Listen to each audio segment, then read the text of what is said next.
dinala na siya sa sa operating room para opera na 5 ang oras natin ay 5 o'clock ng umaga. So kasi ang operation niya mag-start ng 5:30. Binigyan nila ako ng yung mga dadalhin doon, yung mga kailangan ni baby.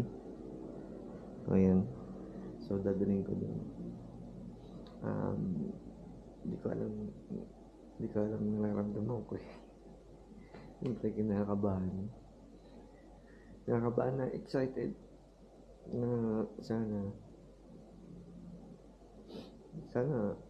maging maayos. Nakarely na lang ako kay God na sana bantayan yung dalawa. Ayan. Prepare ko muna ako. Prepare ko muna yung mga kailangan niya tsaka ni baby. Sige. Tapos dadalhin ko na dun sa baba sa waiting room sa may operating room.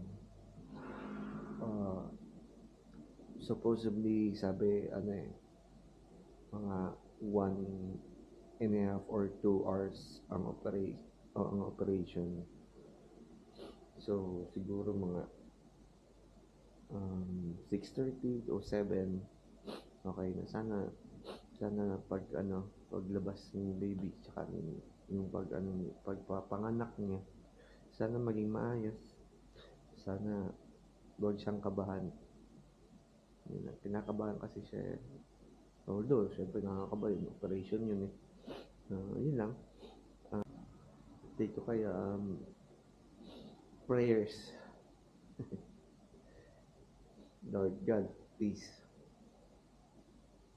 Thank you.